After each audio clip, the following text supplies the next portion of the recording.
Hello and welcome to our channel English cream coaching में आपका स्वागत है। तो चलिए हम लोग जो है रिलेटिव प्रोनाउन पढ़ रहे थे। ठीक है, रिलेटिव प्रोनाउन पढ़ रहे थे। अब उसे हम लोग आगे बढ़ाते हुए अब हम लोग आगे बढ़ते हैं। ठीक है, तो चलिए स्टार्ट करते हैं बिना देर के हुए। रिलेटिव प्रोनाउन में अब हम लोग आगे बढ़ेंगे। Same dot dot dot dot as. Same और बीच में कुछ शब्द लिखा होगा। ठीक है, कम्स टू मेक। ठीक है, सेम एज क्यों आता है यह? Comes to make, comes to make similarity, comes to make similarity between two persons और थिंग्स, बिटवीन टू पर्सन्स और थिंग्स। क्या कह रहा है कि सेम एज जो है, यहां पर आप देख रहे हैं, इसको पेन से रीड कर लेते हैं। देखिए ये सेम एज जो है, सेम एज, सेम एज जहां भी आएगा कम्स टू मेक, क्यों आएगा? तो comes to make similarity, similarity समान दिखाने के लिए, एक समानता दिखाने के लिए, बिटवीन बीच में, बिटवीन एमोंग नहीं बोला, बिटवीन बीच में, दो लोगों के बीच में, बिटवीन टू पर्सन, या तो दो व्यक्तियों के लिए आएगा या दो वस्तुओं के लिए। ठीक है, क्या कह रहा है कि अगर सेम एज आता है तो या तो दो व्यक्तियों के लिए आता है सिमिलरिटी दिखाने के लिए, या दो वस्तुओं को सिमिलरिटी दिखाने के लिए आता है। ठीक है, चलिए एग्जाम्पल इसका हम लोग देख लेते हैं। क्या है एग्जाम्पल? एग्जाम्पल लिख ले। I have the same car, I have the same car, I have the same car as Ram has, as Ram has. I have the same car, मेरे पास वही कार है, मेरे पास वही कार है, सेम कार एज राम है, जो राम के पास है। तो दो व्यक्तियों को बीच सिमिलैरिटी दिखाने के लिए भी सेम आ जाता है, और दो वस्तुओं को बीच भी सिमिलैरिटी दिखाने के लिए सेम एज आता है। ठीक है, तो मेरे पास वही कार है जो राम के पास है। ठीक है, सिमिलरिटी दिखाने के लिए क्या क्या आता है? तो सेम एज आता है, सेम एज आता है, सेम। देखिए सेम, सेम ये है और एज ये है, इसके बीच में कुछ शब्द आएंगे, ये सिमिलरिटी दिखाएगा। ठीक है, सेम एज क्या दिखलाता है? सिमिलरिटी दिखाता है। क्या सिमिलरिटी होता है? तो या तो दो व्यक्तियों के सिमिलरिटी दिखाता है। यहाँ पर क्या सिमिलरिटी दिखा रहा है कि जो कार है, कार सिमिलरिटी है, माने समानता, वही कार है जो उसके पास है वही मेरे पास है। ठीक है, चलिए दूसरा पॉइंट लिख लेते हैं, सेम डेट। नेक्स्ट पॉइंट लिखेंगे same dot dot dot dot date. Same date कब आता है? ठीक है, चलिए सेम डेट के बारे में अब हम लोग, same date comes to reintroduce, comes to re reintroduce a person or thing, a person or thing, a person or thing in a sentence, in a sentence। क्या कह रहा है कि same date, same date comes to reintroduce, जो है reintroduce, पुनः उसका introduction देना, पुनः उसके बारे में बताना, री इंट्रोड्यूस। ठीक है, यहाँ पर एक शब्द आया है री इंट्रोड्यूस, है री इंट्रोड्यूस, पुनः उसके बारे में बताना। ए पर्सन और थिंग, एक या तो एक पर्सन के बारे में पुनः बताना या किसी एक वस्तु के बारे में पुनः बताना इन अ सेंटेंस। सेंटेंस में अगर किसी के बारे में फिर से अगर बता रहे हैं तो वहां क्या यूज करेंगे, तो relative pronoun same that use करेंगे। क्या यूज करेंगे, relative pronoun same that use करेंगे। ठीक है, इसका सेंटेंस आप समझ में आए। ये क्या कहना चाहता है कि अगर आपको सेंटेंस है, कोई सेंटेंस दिया हो, उसमें फिर से किसी के बारे में बताना हो तो सेम डेट का प्रयोग करेंगे। रिलेटिव प्रोनाउन क्या प्रयोग करेंगे, तो सेम डेट का यूज करना है। ठीक है, एग्जाम्पल हम लोग देख लेते हैं क्या है। ठीक है, example he gave me the same car, he gave me the same car, he gave me the same car which was not running, which was not running. He gave me the same car, उसने मुझे वही car दी जो नहीं चल रही थी। तो विच, तो अभी हम लोगों ने पढ़ा कि अगर सेंटेंस में, अगर देख लीजिए, अगर सेंटेंस में किसी को रीइंट्रोड्यूस कराना है, फिर से बारे में बताना है, तो या उसके लिए सेम डेट का उपयोग करेंगे। तो यहाँ पास भी आप देख ले क्या होगा यहाँ पास, तो he gave me the same car, उसने मुझे वही कार दिया। अब उसके बारे में बता रहा हूं, विच वाज नॉट रनिंग, जो नहीं चल, तो विच नहीं होगा यहाँ पर दोस्तों, तो उसी के बारे में पुनः बता रहे थे। यहाँ पर क्या हो जाएगा, तो डैट हो जाएगा। ये विच क्या है, गलत है, तो ये सेंटेंस क्या हो गया, गलत हो गया दोस्तों। पुनः उसी के बारे में अगर इंट्रोड्यूस करना तो विच की जगह क्या लग जाएगा, तो डैट, यानी सेम डैट का प्रयोग होगा। तो चलिए इसको सही करते हैं, क्या है, तो he gave me the same car that was not running, उसने मुझे वही कार दिया जो नहीं चल रहा था। डेट वॉज नॉट रनिंग, जो नहीं चल रहा था। ठीक है, आपने देखा कि सेंटेंस में री इंट्रोड्यूस कराने के लिए जो हम लोग रिलेटिव प्रोनाउन का यूज करते हैं, उसको क्या, कौन रिलेटिव प्रोनाउन यूज करते हैं, तो सेम डेट का प्रयोग करते हैं। किसका प्रयोग करते हैं, तो सेम डेट का, किसका, सेम डेट का। ठीक है, उसको सेम डेट का हम लोग प्रयोग करते हैं। ठीक है, तो he gave me the same car, उसने मुझे वही कार दिया। अब इसके बारे में फिर बता रहा है, कार के बारे में बता रहा है, क्या बता रहा है उसके बारे में। ठीक है, समझ गए। चलिए नेक्स्ट पॉइंट अब हम लोग लिखते हैं, आगे बढ़ते हम लोग नेक्स्ट पॉइंट लिख लेते हैं, क्या है नेक्स्ट पॉइंट, सच एज का प्रयोग, रिलेटिव प्रोनाउन सच एज का प्रयोग कहाँ कहाँ होता है। Such dot dot dot as, such as का प्रयोग कहाँ कहाँ आता है, तो comes to make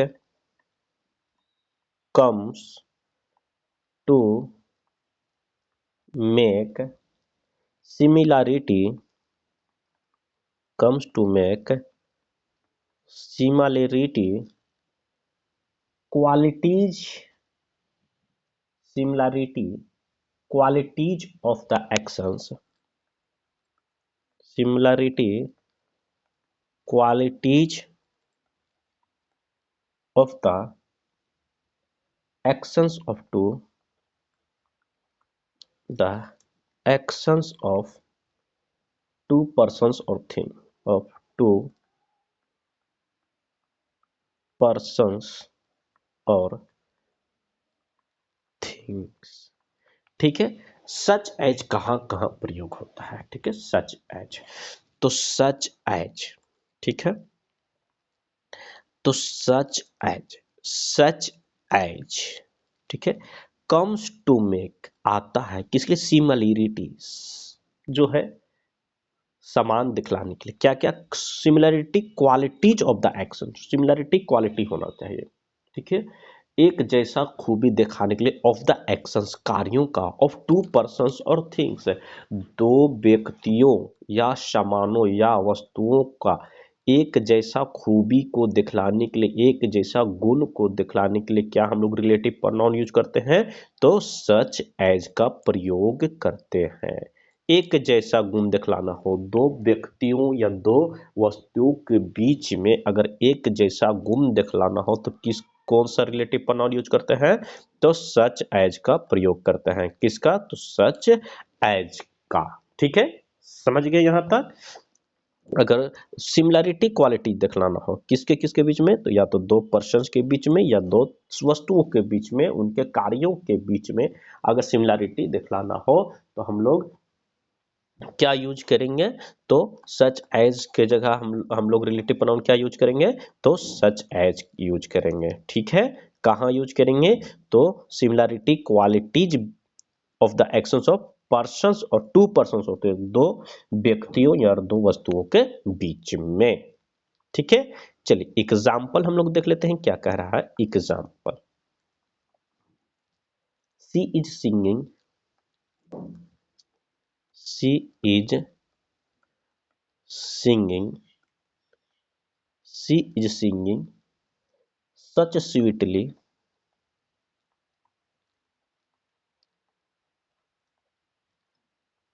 such sweetly as Lata ji sings, as Lata ji sings. चलिए क्या कह रहा है अब हम लोग देख लेते हैं। सी इज सिंगिंग, वह गा रही है, सच स्वीटली, जैसा लता जी सिंह, जैसा वो मानो लता जी गाते हैं वैसा वो गा रही है।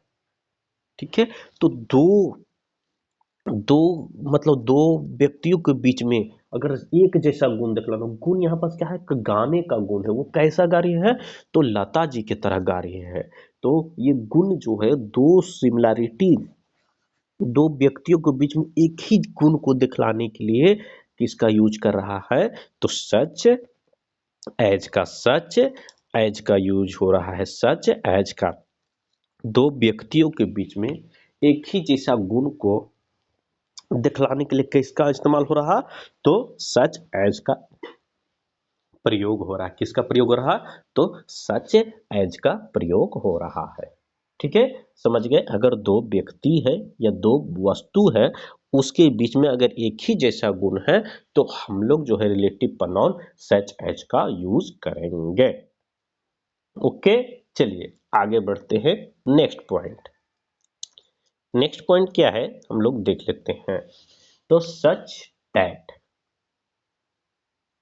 ठीक है, अब सच दैट फिर से आ गया है, इसके बारे में फिर पढ़ लेते हैं। सच दैट, ठीक, क्या है such that? Come to show the, comes to show the, comes to show the,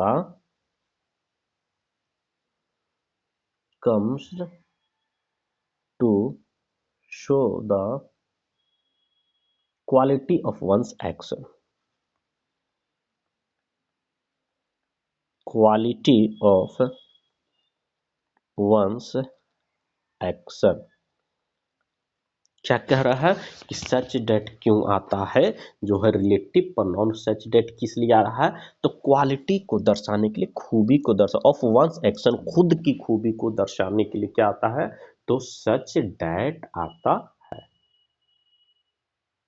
खुद की खूबी को दर्शाने के लिए अगर हम किसी रिलेटिव प्रोनाउन का प्रयोग करना हो तो क्या प्रयोग करेंगे? तो सच डेट का प्रयोग करेंगे।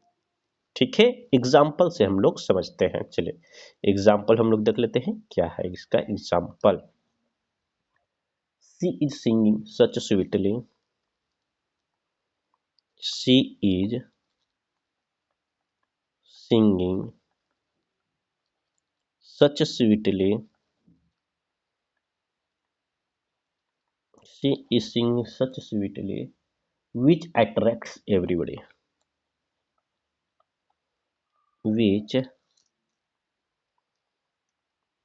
attracts everybody। ठीक है। सी इज सिंग, वह गा रही है, सच स्वीट, मानो इतना मधुर, विच अट्रैक्ट्स, वो मानो वो सभी को अपनी ओर आकर्षित कर रही हो। आपने देखा कि अगर अपनी ही खूबी को दर्शाना है तो कौन सा रिलेटिव प्रोनाउन यूज करेंगे, तो सच डैट यूज करेंगे। सच के बाद क्या यूज करेंगे, तो डैट यूज करेंगे। यहाँ क्या यूज हुआ है, तो विच यूज हुआ है, तो ये गलत है, तो ये पूरा सेंटेंस गलत हो गया। ठीक है, क्या है कि अगर अपने खूबी को दर्शाना हो, अपना ही खूबी को दर्शाना हो, तो उसके लिए हम लोग क्या प्रयोग करेंगे, तो सच डैट का प्रयोग करेंगे। तो यहाँ पर आपने देखा कि सी इज सिंगिंग, वह गा रही है, सच स्वीटली, इतना मधुर, विच अट्रैक्ट्स एवरीबॉडी, खुद अपने आप की खूबियों को दर्शा रहा, तो क्या यूज करेंगे हम लोग रिलेटिव प्रोनाउन, तो सच डैट प्रयोग करेंगे। चलिए तो इसका सही कीजिए, तो she is singing, she is singing such sweetly that attracts everybody, that attracts everybody, that attracts, वो इतना मधुर गा रही है कि वो अपने, वो सभी को आकर्षित कर रही है। ओके, यहाँ तक किसी को अगर किसी भी प्रकार का दिक्कत हो तो आप कमेंट बॉक्स में जरूर हमें बताएं। ठीक है, चलिए नेक्स्ट पॉइंट हम लोग देख लेते हैं क्या कह रहा है। नेक्स्ट पॉइंट हम लोग देख लेते हैं क्या कह रहा है। एज रिलेटिव प्रोनाउन एज का प्रयोग कहाँ होता है, as dot dot dot as comes to make similarity, comes to make, comes to make similarity between the qualities of, between the, between the qualities of two persons or things, two persons or things। ठीक है, between the two person और things. As comes to make आता है, as relative pronoun, comes to make आता है, similarity between, दो लोगों को, सिमिलैरिटी एक समान, क्वालिटी, सिमिलैरिटी क्वालिटीज होता है किनके बीच में, टू पर्सन्स और थिंग्स, दो लोगों को खूबियों को दर्शाने के लिए, एक जैसा खूबी को दो लोगों में दर्शाने के लिए क्या यूज करेंगे, तो एज। ठीक है, दो लोग हैं उनमें एक जैसा खूबी है, तो उन लोगों को दर्शाने के लिए क्या यूज करेंगे, तो एज यूज करेंगे, प्रयोग करेंगे। रिलेटिव प्रोनाउन क्या हम देंगे, तो एज का प्रयोग करेंगे। ठीक है, एग्जाम्पल समझ गए, अगर दो लोग हैं उनमें एक जैसा खूबी है, दोनों अलग अलग लोग हैं, तो उनको अगर एक दर्शाने के रिलेटिव प्रोनाउन अगर देना हो तो क्या देंगे, तो एज का प्रयोग हम लोग करेंगे। किसका प्रयोग करेंगे, तो एज का प्रयोग हम लोग करेंगे। ठीक है, जैसे example, example Ram is as smart as Shyam, Ram is as smart as Shyam, Ram उतना ही खूबसूरत है जितना कि श्याम। इनमें क्या है, तो एक क्वालिटी है, क्या है, तो स्मार्टनेस का, खूबसूरती का, गुण, गुण बन कहिए खूबसूरती का। ठीक है, Ram is as smart as Shyam, Ram और श्याम क्या है, दोनों अलग अलग हैं, लेकिन उनमें एक समानता क्या है, तो स्मार्टनेस की समानता है। तो हम लोगों ने देखा कि अगर दोनों अलग अलग पर्सन हो और उनमें एक जैसा गुण को दर्शाना हो तो हम लोग किसका प्रयोग करेंगे, तो रिलेटिव प्रोनाउन एज का प्रयोग करेंगे। Ram is as smart as Shyam. ठीक है, चलिए नेक्स्ट। नेक्स्ट अब हम लोग आगे बढ़ते हैं। ठीक है, next point, so as relative pronoun. So dot dot dot as का प्रयोग कहाँ कहाँ करेंगे, चलिए हम लोग देख लेते हैं। So as comes to make, comes to make similarity between the qualities of, similarities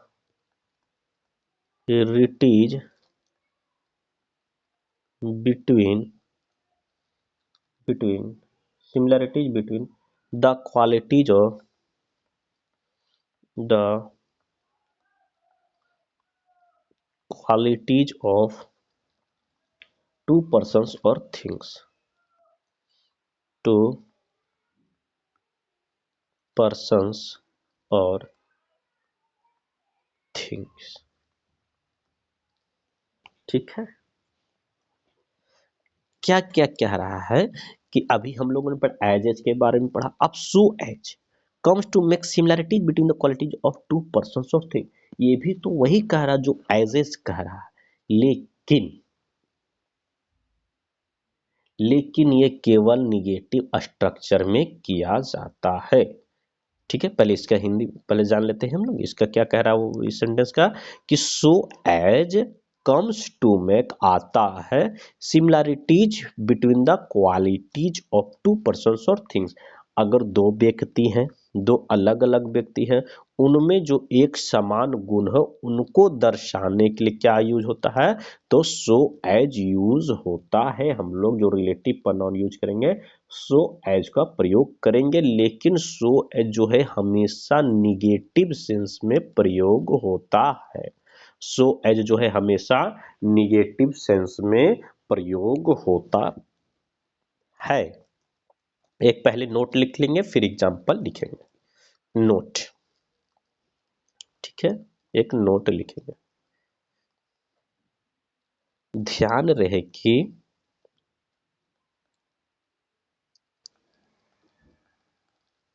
ध्यान रहे कि इसका प्रयोग केवल, इसका प्रयोग केवल निगेटिव स्ट्रक्चर,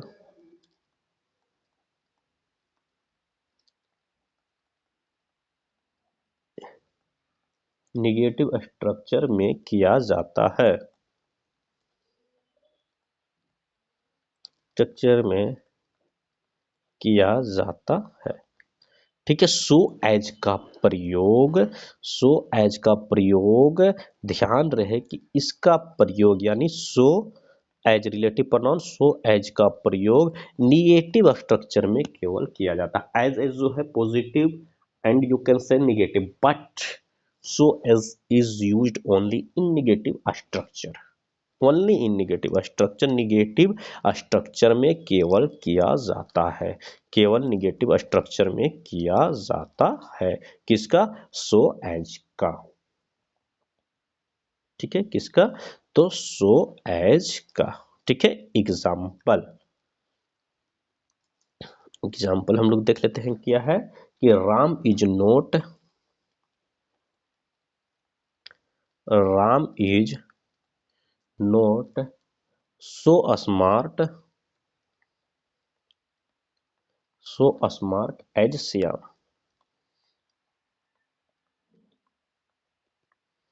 क्या कह रहा है कि राम उतना खूबसूरत नहीं जितना कि Shyam.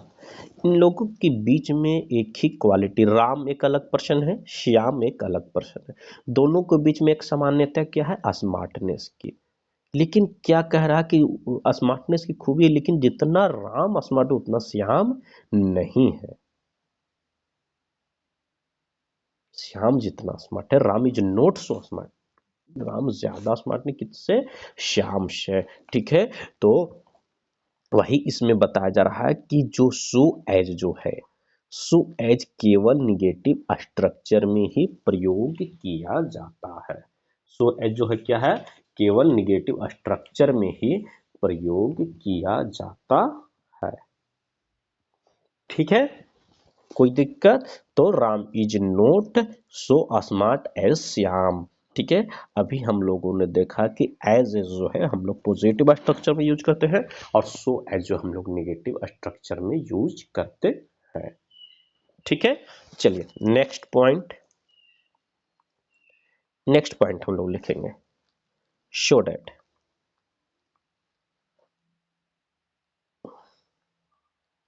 Show plus that comes to show,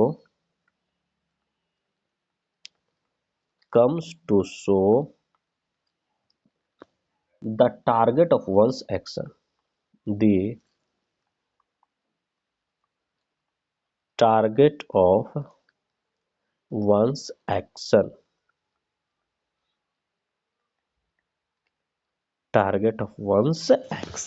so that क्या कह रहा है कि so that comes to show, so that जो रिलेटिव प्रोनाउन सो डेट है वो क्यों आता है, तो comes to show the target of one's action, किसी के कार्यों को टारगेट करने के लिए, निशाने पर लेने के लिए, टारगेट करने के लिए उसको क्या प्रयोग करते हैं, तो सो डेट का प्रयोग करते हैं। किसका प्रयोग करते हैं, तो सो डेट का प्रयोग करते हैं। ठीक है, चलिए इसका एग्जाम्पल देख लेते हैं हम लोग। Example, I am going to Delhi, I am going to, I am going to Delhi so that I can, I am going so which I can get a good job, I can get a good job. क्या कह रहा है, चलिए इसके बारे में हम लोग देखते हैं कि I am going to Delhi, मैं दिल्ली जा रहा हूं, सो इसलिए which I can get a good job, मैं क्यों जा रहा हूँ वहां, उसका टारगेट क्या है, तो जॉब के लिए जा रहा है। तो अभी हम लोग को देखना सो प्लस दैट जो है वो क्या करता है कि एक्शन जो है, टारगेट जो एक्शन जो होता है किसी का, उसके टारगेट पर वो निशाना करता है, उसके टारगेट को ही बताता है क्या, तो शो दैट। आपने देखा कि सो के साथ क्या लगाना चाहिए था, डैट लगाना चाहिए था, लेकिन यहाँ पर क्या है, विच है। इसका टारगेट क्या है, तो गुड जॉब के लिए कहाँ जा रहा है वो, तो दिल्ली जा रहा है। तो अभी आप लोगों ने पढ़ा कि सो डैट जो है comes to show the target of one section, किसी के कार्यों को target of one section, to show the target of one's action, किसी टू शो दर्शाने के लिए, टारगेट, टारगेट को दर्शाने के लिए, किसी काम के टारगेट को दर्शाने के क्या प्रयोग करते हैं, तो सो डैट। यहाँ टारगेट क्या है, तो गुड जॉब है, तो इसीलिए सो के साथ क्या लगेगा, तो डैट लगेगा। तो ये क्या हो गया, यहाँ पास गलत हो गया। इसके साथ क्या लगेगा, तो सो के साथ टारगेट को दर्शाया जा रहा है, तो यहाँ पास डैट का प्रयोग होगा। तो चलिए इसको सही करते हैं, इसको सही करते हैं, पेन चिन्ह के लेते हैं। तो I am going to Delhi so that I can get a good job, मैं दिल्ली जा रहा हूं ताकि मुझे कोई एक अच्छी नौकरी मिल जाए। ठीक है, ओके, सो दैट समझ गए। चलिए अब वाट का प्रयोग देख लेते हैं। वाट का, वाट का प्रयोग, वाट, वाट। ठीक है, चलिए वाट का प्रयोग रिलेटिव प्रोनाउन के रिलेटिव प्रोनाउन के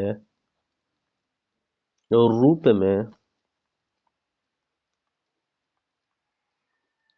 में वस्तु या स्टेटमेंट के लिए वस्तु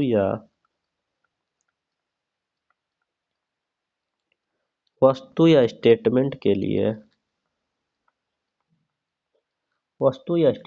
लिए होता है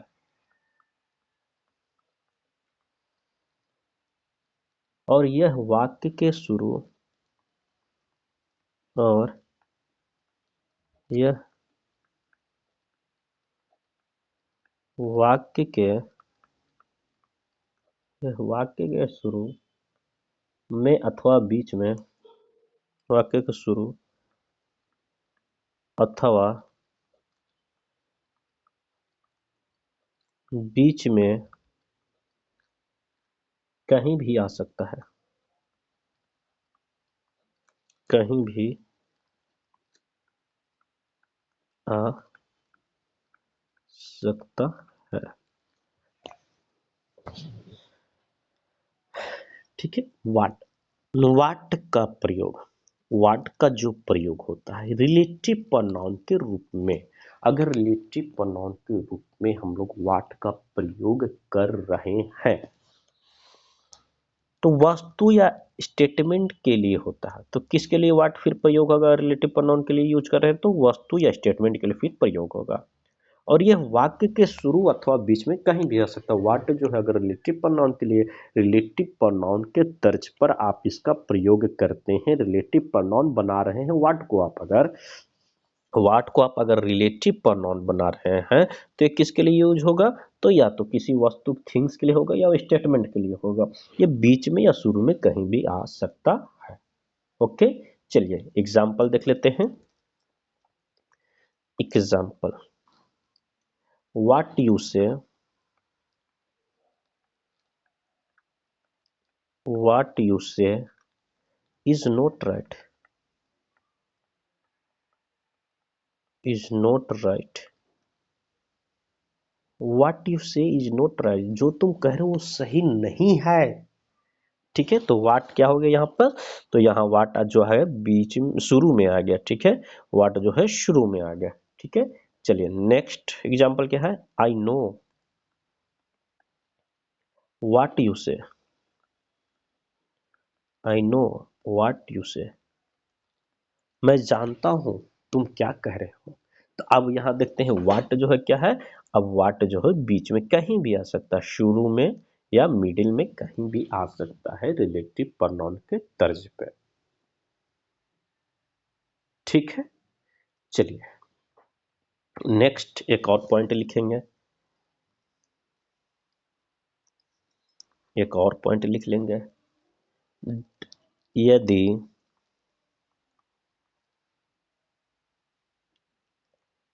WH plus ever, WH who, what, why, when, WH मतलब W और इससे शुरू अधिकतर वर्ड माने जैसे व्हाट जो क्वेश्चनात्मक हो, what, when, why, where, etc। Relative pronoun के रूप में WH प्लस इवर रहे तो रिलेटिव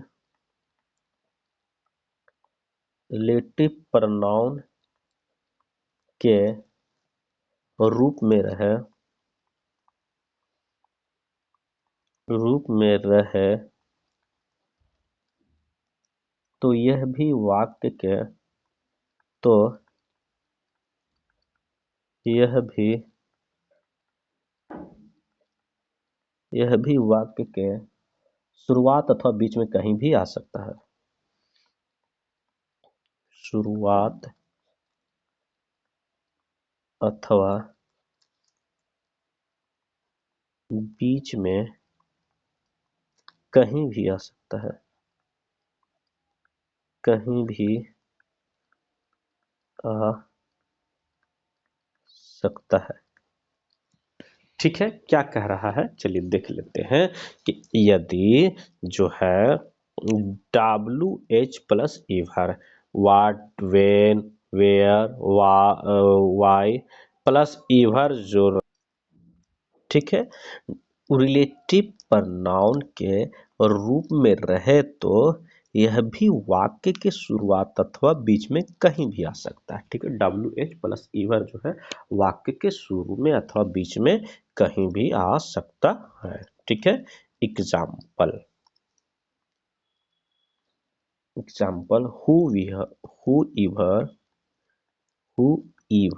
देखिए WH plus ever who ever एक ही में है। Will come let will will come late will be punished will be punished जो कोई भी देर से आएगा उसे सजा मिलेगी। तो देखिए WH प्लस इवर हो गया हु इवर ये बीच में और वाक्य शुरू में कहीं भी आ सकता है। ठीक है, चलिए नेक्स्ट हेडिंग डालेंगे आप कि some amazing facts about relating pronoun some amazing facts some amazing facts about relative pronoun some amazing facts about relative pronoun ठीक है, कुछ अमेजिंग अलग फैक्ट्स अबाउट रिलेटिव प्रोनाउन के बारे में हम लोग अद्भुत खूबी जो है रिलेटिव प्रोनाउन का जो है अद्भुत खूबी के बारे में अब हम लोग पढ़ेंगे। ठीक है, चलिए पहला पहला पहला पॉइंट क्या है? पहला point it comes only the sentence relative pronoun it comes यानी रिलेटिव प्रोनाउन के बारे में it comes only the sentence only the sentence ये सेंटेंस के ओनीड यानी बीच में आता है। कौन? Amid the sentence it comes amid the sentence बीच में कौन आता है? तो it comes amid the relative pronoun जो है सेंटेंस के हमेशा बीच में आएगा रिलेटिव प्रोनाउन। ठीक है, कब आएगा? तो हमेशा बीच में आएगा। दूसरा पॉइंट हम लोग देख लेते हैं क्या है। It gets full stop it gets full stop to finish its sentence to finish its sentence ये जो है फुल स्टॉप रिलेटिव प्रोनाउन जो है फुल स्टॉप लेता है अपने वाक्यों को फिनिश करने के लिए अंत करने के लिए। ठीक है, ये दूसरा पॉइंट था। पहला पॉइंट क्या था कि रिलेटिव प्रोनाउन बीच में आता है। दूसरा पॉइंट क्या है? तो ये फुल स्टॉप फिनिश ये it gets full stop to finish it sentence finish करने के लिए क्या लास्ट में डालेंगे? तो फुल स्टॉप लगता है। ठीक है, चलिए तीसरा पॉइंट्स नंबर तीसरा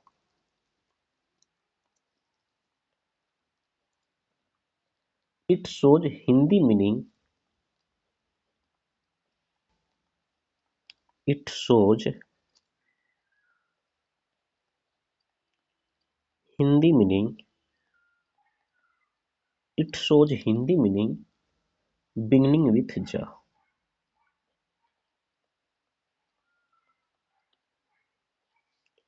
बिगनिंग विथ ज ये जो है हिंदी मीनिंग जो है जा it shows Hindi meaning beginning with जा से ये शुरुआत होता है किसका? रिलेटिव प्रोनाउन का। ठीक है, फैक्ट्स नंबर 4 प्रायः कोई रिलेटिव प्रोनाउन, प्रायः कोई रिलेटिव प्रोनाउन, प्रायः कोई रिलेटिव प्रोनाउन उस शब्द के तुरंत बाद आता है, उस शब्द के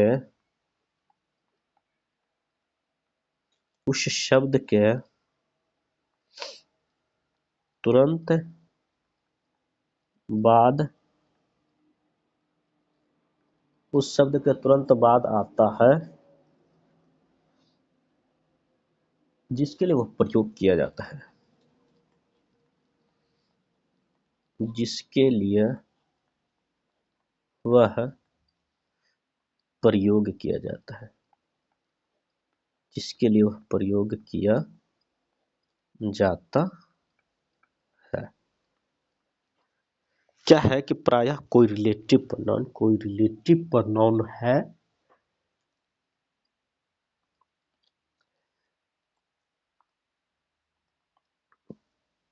प्रायः कोई रिलेटिव प्रोनाउन है उस शब्द के तुरंत बाद आता है जिसके लिए वो प्रयोग होता है। जो शब्द के लिए रिलेटिव प्रोनाउन का प्रयोग कर रहे हैं तो उसके ठीक तुरंत बाद वो रिलेटिव प्रोनाउन आ जाता है। जैसे एग्जाम्पल हम लोग देख लेते हैं क्या है कि I like Dhoni's performance, I like Dhoni's performance, who is a great player, who is a great player. हम लोग धोनी का परफॉर्मेंस को पसंद करते हैं जो एक महान खिलाड़ी है। ठीक है, तो हम लोगों ने देखा कि हम लोग किसके लिए हु का प्रयोग कर रहे हैं तो धोनी के लिए प्रयोग कर रहे हैं। किसके लिए प्रयोग करें? धोनी। तो धोनी के तुरंत बाद आना चाहिए हु, लेकिन ये परफॉर्मेंस के बाद आए यानी हु यहाँ पास गलत है। किसके बाद तुरंत बाद आना? जिसके लिए आप प्रयोग करें। तो आपने धोनी के लिए प्रयोग किया है तो धोनी के तुरंत बाद आना चाहिए हु। ठीक है, चलिए इसको सही करते हैं अब हम लोग। ये पूरा सेंटेंस ही गलत हो गया, तो अब हम लोग सही करते हैं। तो the I like sorry I like Dhoni's, I like Dhoni's,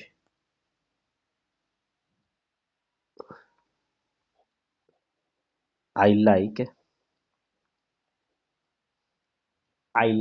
the performance of Dhoni, I like the performance of Dhoni's, of Dhoni, of Dhoni. I like the performance of Dhoni. अब धोनी के बाद क्या लगाएंगे? जस्ट बाद रिलेटिव प्रोनाउन लगा देंगे तो हु लगा देंगे। अब देखिए सेंटेंस सही हो गया। I like the performance of Dhoni who is a great player, who is a great player. I like the performance of Dhoni who is a great player. वो क्या है? एक महान खिलाड़ी है। हम लोग धोनी के परफॉर्मेंस को पसंद करते हैं जो एक महान खिलाड़ी है। ठीक है, समझ के? जो है जिसके लिए आप रिलेटिव प्रोनाउन प्रयोग कर रहे हैं उसके जस्ट तुरंत बाद आपको रिलेटिव प्रोनाउन लगा देना है। ठीक है, चलिए next point, and important point है ये भी। ये कितना था? पॉइंट नंबर कितना था ये? चौथा। पांचवा पॉइंट, कोई रिलेटिव प्रोनाउन, कोई रिलेटिव प्रोनाउन, कोई रिलेटिव प्रोनाउन अपने बाद आने वाला, अपने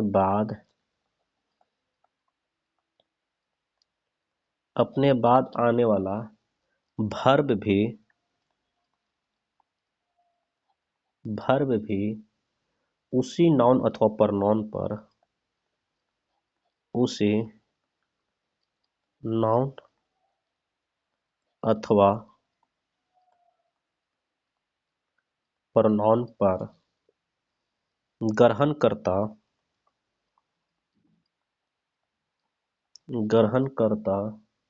जिसके लिए रिलेटिव प्रोनाउन प्रयुक्त हो, जिसके लिए रिलेटिव प्रोनाउन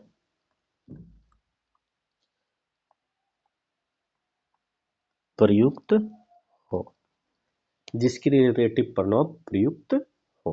ठीक है, क्या कह रहा है कि कोई रिलेटिव, पेन चेंज कर लेते हैं, कोई रिलेटिव प्रोनाउन अपने बाद आने वाला भर, रिलेटिव प्रोनाउन के बाद आ रहा जो भर भी उसी नाउन अथवा प्रोनाउन पर ग्रहण करता है जिसके लिए रिलेटिव प्रोनाउन प्रयुक्त हो। चलिए एग्जांपल से हम लोग समझते हैं। ठीक है, क्या है, कोई रिलेटिव प्रोनाउन अपने बाद आने वाला भर, रिलेटिव प्रोनाउन के बाद जो भर्ब आ रहा है, ठीक है, उसी नाउन अथवा प्रोनाउन पर ग्रहण करता है जिसके लिए रिलेटिव प्रोनाउन प्रयुक्त होता है। रिलेटिव प्रोनाउन जिसके लिए प्रयुक्त, तो उसी का जो वर्ब है वो सिंगुलर होगा कि प्लूरल, इस पर डिपेंड करता है। ठीक है, जैसे एग्जाम्पल हम लोग देख लेते हैं। The pen that is red, the pen that is red is running well, is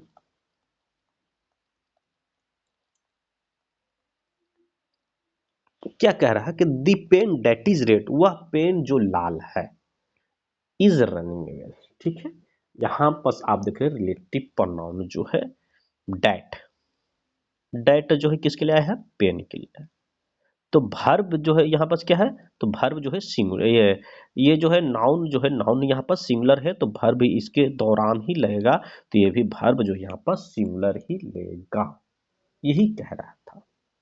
ठीक है, रिलेटिव प्रोनाउन जो है नाउन के लिए आता है और नाउन ही के तर्ज पर वर्ब का प्रयोग होता है। रिलेटिव प्रोनाउन जो डैट है ये नाउन के लिए आया है, ठीक है, और इसी के आधार पर वर्ब का भी प्रयोग होता है, यही पॉइंट कह रहा था। ठीक है, नेक्स्ट एग्जांपल एक और देख लेते हैं, दूसरा एग्जांपल देख लेते हैं। The pens, the pens that are red, that are red are running well, are running well. क्या कह रहा है कि दी पेन्स डेट, देखिए यहाँ रिलेटिव प्रोनाउन जो है पेन्स के लिए है, तो वर्ब भी जो है अकॉर्डिंग टू पेन्स के ही तर्ज पर, यहाँ पर पेन्स के ही आधार पर प्रयोग होगा। तो यहाँ पेन्स जो है नाउन जो है प्लूरल है, तो वर्ब भी प्लूरल होगा, यही कह रहा था कि कोई भी रिलेटिव प्रोनाउन अपने बाद आने वाला वर्ब भी उसी नाउन अथवा प्रोनाउन पर ग्रहण करते जिसके लिए रिलेटिव प्रोनाउन प्रयुक्त हुआ है। ठीक है दोस्तों, कोई दिक्कत यहां तक, चलिए ठीक है दोस्तों, चलिए आज भर यहीं रहने देते हैं। कल अगर इसमें कुछ भी पॉइंट अगर मिस है तो कल हम लोग उसे देखेंगे। ठीक है दोस्तों, चलिए अब हम लोग मीनिंग लिख लेते हैं। मीनिंग जरूर याद करें दोस्तों, बहुत इंपॉर्टेंट है, बिना मीनिंग आपको कुछ नहीं होने वाला, word power is very important. चलिए, जेनिथ, ZENITH, जेनिथ, जेनिथ मैंने क्या होता है, शीर्ष, हमीर, शीर्ष होता है जेनिथ, शीर्ष यानी ऊंचाई या शिखर। चलिए, जेनिथ में क्या होता है, शीर्ष या शिखर। चलिए दूसरा देख लेते हैं क्या है, चलिए दूसरा देख लेते हैं। ओंट, WONT, ओंट, ओंट में क्या होता है, आदत, हैबिट, ओंट में क्या होता है, आदत। ठीक है, चलिए तीसरा देख लेते हैं मीनिंग क्या है। ओंट में क्या होता है, आदत। ठीक है, डिस्टिंक्शन, ये बहुत जगह आपको पढ़ने को मिला होगा। डिस्टिंक्शन, स्पेलिंग देख लीजिए, DISTINCTION, डिस्टिंक्शन। ये ओंट है दोस्तों, WONT, जेनिथ का ZENITH। डिस्टिंक्शन में होता है अंतर या भेद, डिस्टिंक्शन में होता है अंतर या भेद। ठीक है, 3 ठो मीनिंग हो गया। चलिए चौथा मीनिंग हम लोग लिखते हैं, क्या है चौथा मीनिंग, चलिए लिख लेते हैं।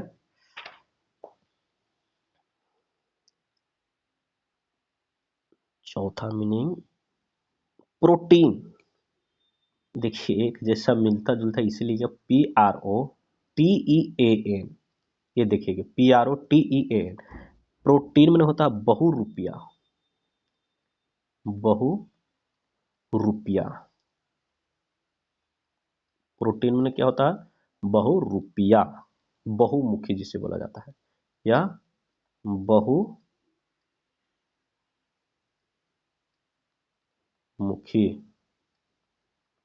या बहुमुखी, बहुरुपया या बहुमुखी। ठीक है, प्रोटीन में। चलिए पांचवा देख लेते हैं, एवर्सन, AVERSION,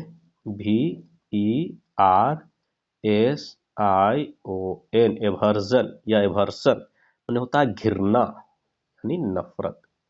एवर्सन में क्या होता है, घृणा। ठीक है, चलिए 5 हो गया है मीनिंग। चलिए और लिख लेते हैं। चलिए टीडियस, अच्छा मीनिंग है, ये भी लिख लें। TEDIOUS, tedious. टीडियस में क्या होता है, थकाऊ। टीडियस में क्या होता है, थकाऊ। टीडियस में क्या होता है, थकाऊ या उबाऊ, या उबाऊ, थकाऊ या उबाऊ। ठीक है, चलिए नेक्स्ट 7वां मीनिंग लिख लेते हैं। 7वां क्या है, बफरकेट यानी 2 भागों में बटना। BIFUR बफर और CATE बफरकेट, 2 भागों में बांटना, 2 भागों में बांटना, 2 भागों में बांटना, 2 भागों में बांटना। ठीक है, क्या होता है, बफरकेट। ठीक है, चलिए बैंडिट, आपने सुना होगा बैंडिट, BANDIT, बैंडिट। बैंडिट में होता है लुटेरा, बैंडिट में क्या होता है, लुटेरा या डाकू। बैंडिट में लुटेरा या डाकू। चलिए 9वां मीनिंग देख लेते हैं, क्या है, प्रिवेंट मैंने रोकना। ये भी अच्छा मीनिंग है दोस्तों, PREVENT, प्रिवेंट मैंने क्या होता है, रोकना। प्रिवेंट मैंने क्या होता है, रोकना। चलिए आज 10वीं मीनिंग रखने देते हैं। 10वां मीनिंग देखते हैं, क्या है दोस्तों। ठीक है, चलिए 10वां मीनिंग आप लोग के लिए है डिमाइस, DEMISE,